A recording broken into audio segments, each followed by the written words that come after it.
Hi guys, thanks for joining me today. I'm Marilyn and my channel's Making with Marilyn. Now on a recent video, I made this breast cancer awareness bag. And then on another video, I showed you how I made this and I used Cricut Design Space so that if you wanted to make one, you could too. So on the last video where I'm using this design, I'm going to actually use some rhinestones in it and I'm going to put the design on a t-shirt. So I'm still going to use the white and the pink vinyl. And the pink vinyl, this is an Easy Weed. The white vinyl is something I got off of Amazon. Then the rhinestones that I'll use, these are rose rhinestones from the baby's booty. And they are going to be gorgeous on this shirt. So some other things that I'll use, I have my t-shirt. This is a charcoal gray. I have a little brush that brushes the rhinestones into my template. I have a glitter cardstock template. I use those when I'm just trying out a design, or maybe I'll just use it once. Once I get the rhinestones brushed in, I have some transfer tape to transfer those onto the shirt. And then I have some other little miscellaneous tools, like a weeding tool, a rhinestone picker tool. I'm going to use my Cricut. I'll use some cutting mats, scissors, some Teflon sheets, and my heat press. And anything else I use along the way, I'll let you know as it comes up. So if you want to see how I put this design on a shirt that I'll wear, but I substitute in for the glitter HTV some rhinestones, then keep watching the video. I'm in Cricut Design Space, and this is not going to be a Cricut tutorial, but I do want to show you something that's important to remember when you're bringing rhinestone templates into Cricut. So I'm going to click on the upload and then upload image. I could either click browse or I see it right over here on my desktop, so I'll just drag it in. Now I'm going to leave all this in real time so you see just how fast this comes in. Now if I wanted to change the name, I could do that. Otherwise, now I can just say upload, then click on the upload and say add to canvas. Now this image should come in at 11 by 11, but in typical fashion it did not.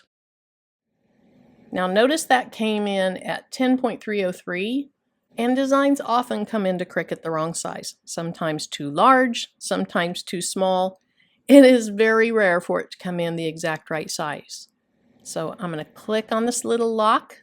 It locks my proportions, and then I know that my design is 11 inches by 11 inches.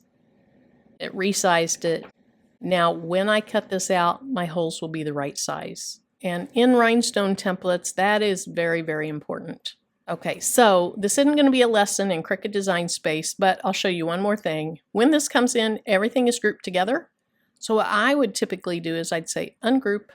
I'm going to go ahead and hide my rhinestone template. The last thing I want to remind you of is this layer, since this is heat transfer vinyl, for most all heat transfer vinyls, it needs to be flipped horizontally. Now your rhinestone template does not, but this does. So I'm going to go ahead and get all this cut out, and then I'm going to meet you right back over at the table. I'm ready to brush my rhinestones into my rhinestone template. And these rhinestones are from the baby's booty, and she has a couple more days left in her buy-in this month. This color is rose. And I thought this was the best match to this glitter. So I decided to go with it. It was a tough choice. I have several that I thought might work, but I'm going to go ahead and go with this traditional color for the ribbon. Now I'm just using glitter cardstock. The gold standard is this rhinestone flock. This comes from Heat Transfer Warehouse. I keep it in the plastic sleeve just to keep dust off of it, keep it clean. But when I'm designing rhinestone templates, I'll often use a piece of glitter cardstock if I'm just going to use it once or if I'm trying out my design. This is the first time I'm trying this out, so I'm going to go with this glitter cardstock. Then when it's time to transfer those to my shirt, I'm using this really nice transfer tape from Heat Transfer Warehouse.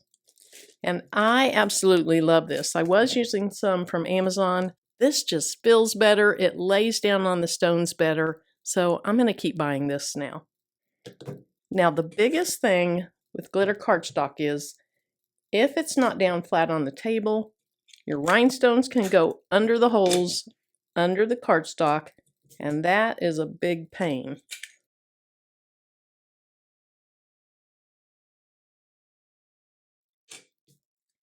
Now these are SS10 rhinestones. This is pretty much the standard of what I use.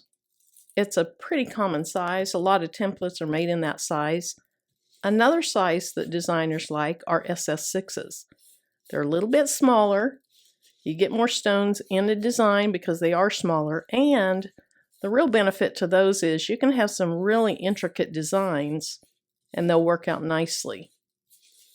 Because they're smaller, you can fill in those little spaces in the intricate designs. All right, so I'm just going in circular motions to brush these in. Now, because this isn't the gold standard of the rhinestone flock, you're going to have some holes that you're probably going to have to fill in manually.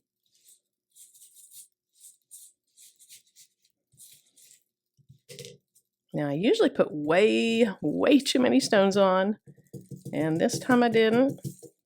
So I'll add a few more and finish this up.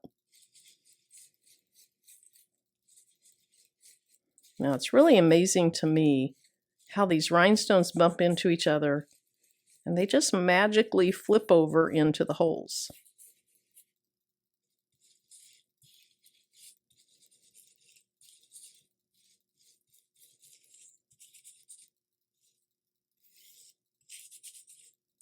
All right, so I have a majority of the holes filled. Again, if you're not using the real rhinestone flock, you're probably going to have a few more holes to fill than otherwise. But since I'm cutting this for the first time and trying it out, I'm okay with that.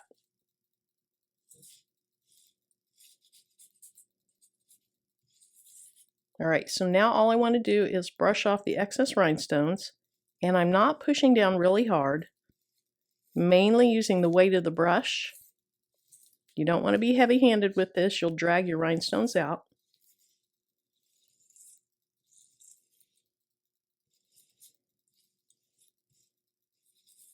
Then after I pull most of the excess ones off, I want to look for a few things.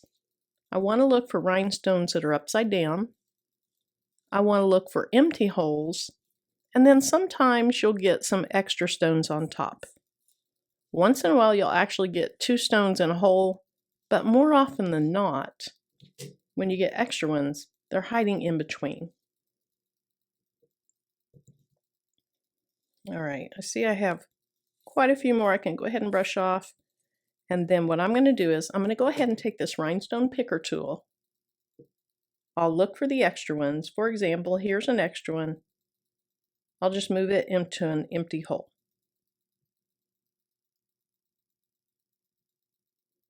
Then after I do that, I really need to inspect this to make sure that I don't have extra ones on here, that I don't have ones flipped upside down, and that all the holes are filled. So while I'm cleaning this up, I'm just going to go ahead and fast forward through this.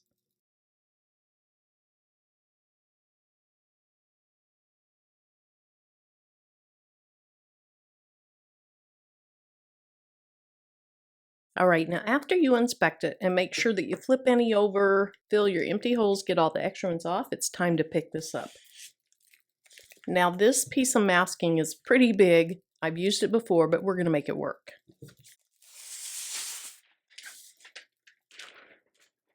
Now you can use this over and over until it's not sticky enough to pull up your rhinestones. Now I have it about an inch above the rhinestones, barely folded. I'm just going to gently, but in one motion, drop this down. And I think that worked out really nicely. Now I'm just going to push a little bit on these. I think I've only used this once, so I don't have to push real hard.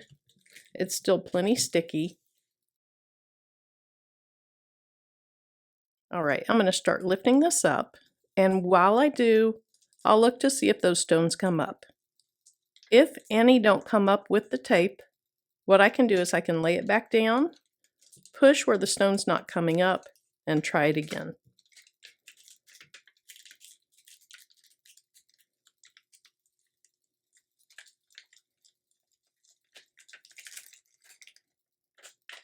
All right, so I see a couple. Oh, I have an extra one there.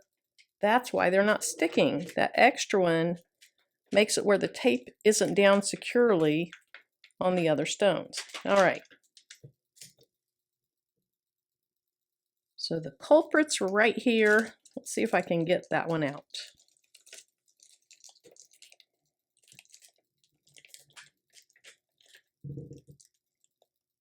Now I think it's stuck to my tape. So we might have to do just a little bit of surgery here.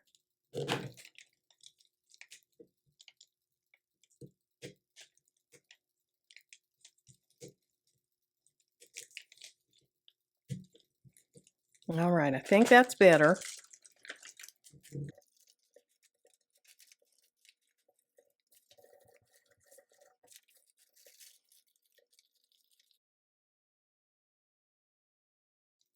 Now what I like to do on a large design is just keep pulling the tape back and then letting it lay on its front so the stones are upside down.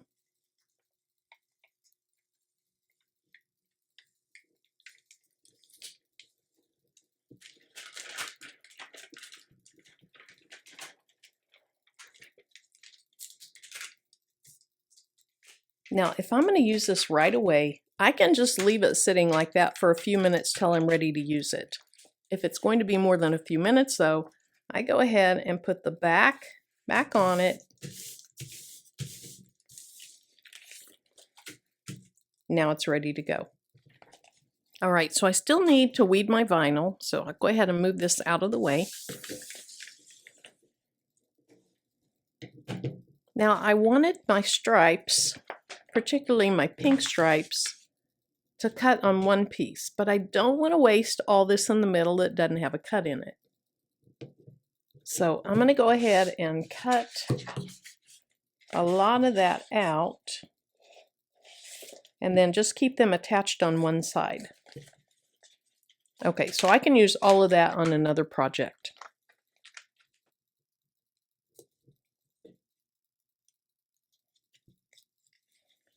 All right, so this should weed out very, very easily. Usually heat transfer vinyl does. That's what I love about it.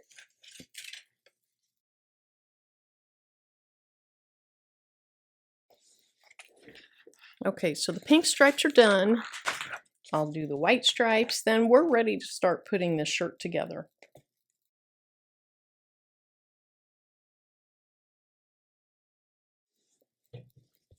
All right, now this is just the pad off my heat press. I'm going to put my shirt on it so when I carry it over to the heat press, I can just carry it on that. Now I usually like to use black shirts for my rhinestone shirts, but this is a very, very dark charcoal and it kind of has that heathered effect. And I think pinks and grays look great together, so I'm going to try this. I've already pre-pressed it, and I wanted to do that to remove any moisture in it and give us a nice smooth surface to work on.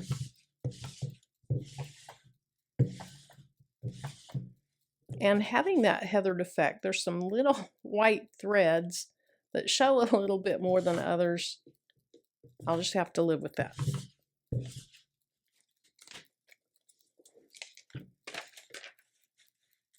Okay, so I want the top of the pink part not too far under this collar. Since it's a V-neck, it doesn't need to come 3 inches down.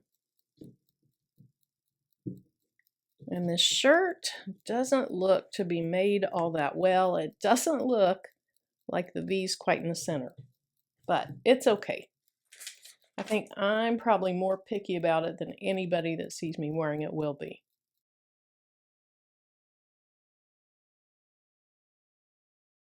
Now the thing with this is the heat transfer vinyl is thinner than the rhinestones, so I really want to put it down first. Now I'm going to go ahead and trim a lot of this carrier sheet off.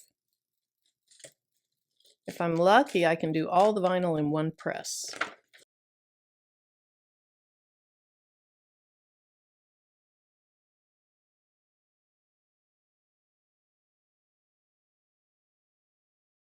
Okay, hopefully that makes it where I can just do one press.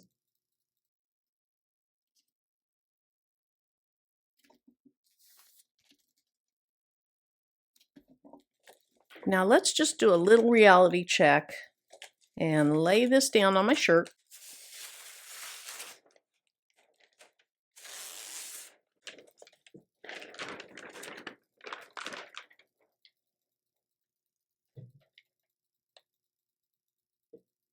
All right, I think that's going to fit just fine.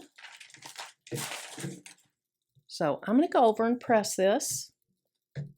Then I'll come back, peel it, and we'll add the rhinestone design.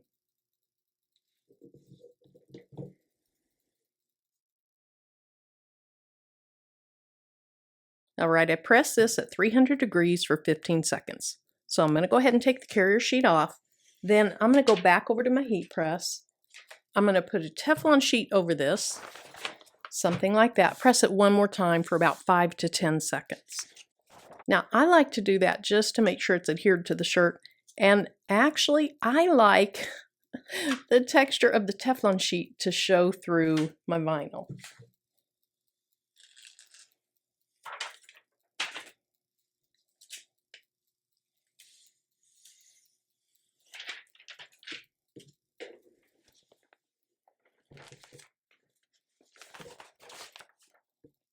All right, I went ahead and turned up the temperature on my heat press for the rhinestones.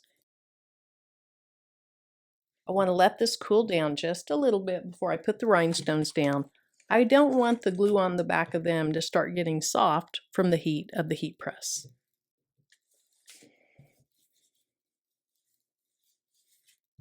So far, I am loving these colors. I absolutely love this dark charcoal with the light pink and the white.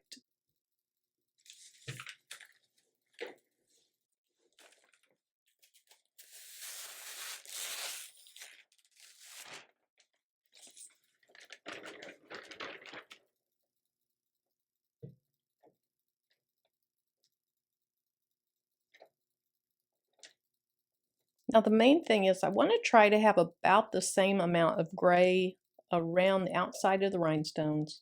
If it's not perfect, it's okay. It's just that extra gray around them kind of helps show them off.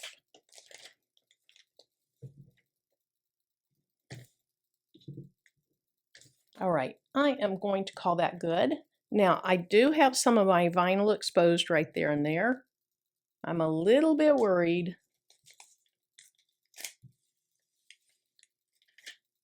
because this used transfer tape has a little bit of something on the back of it. So I am concerned that that's going to transfer to this, especially when I add heat to it. So we're going to try to put this under here and protect it.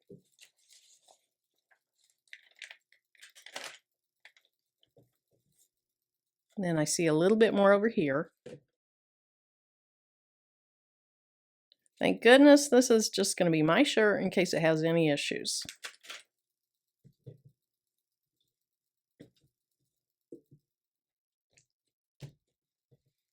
Now almost all of the vinyl is covered. There's a little bit exposed here, so I'll put one big sheet over the top.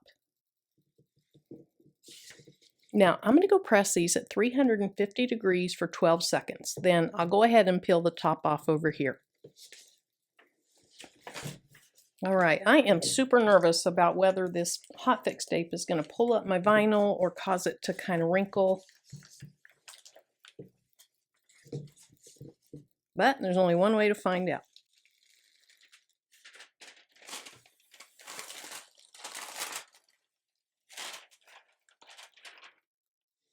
And I'm actually quite pleased with that. Now I see where my Teflon sheet was right there. So what I can do is I can just take my little mini easy press and kind of press out that little indentation. I think that's going to be fine. I honestly don't think anyone would notice it besides me, but I will try to fix it that way.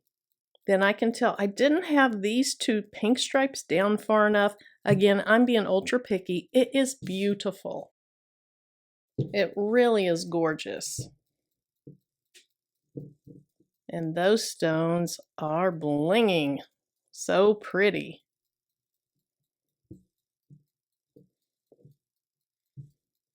Now remember, I get these stones from the Baby's Booty, so I will link to her website. She has a buy-in almost once a month where you can get top quality stones for really a very good price.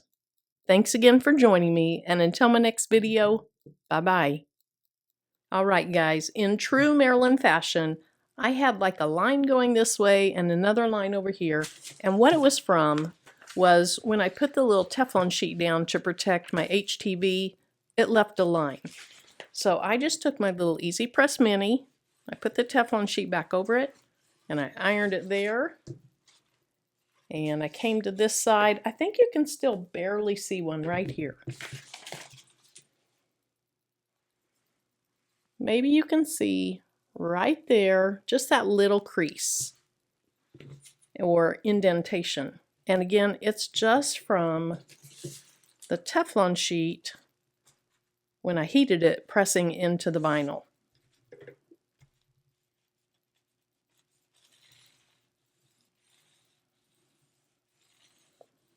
So of course, with my little OCD or my perfectionism, I wanted to iron those out, and that worked really well.